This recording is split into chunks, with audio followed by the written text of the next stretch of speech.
In terms of prevalence, we know that maths anxiety is a global issue. It's something that's experienced across the world in different groups of people, irrespective of culture, age, sex and level of education.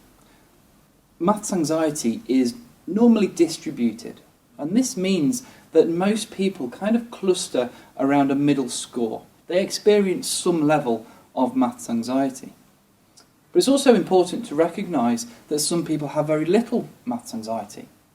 At the other end of the spectrum, some people experience really extreme maths anxiety. And it's those people in particular that can struggle, for instance, even thinking about maths, viewing other people do maths, let alone going into an exam hall, for instance, to take an exam.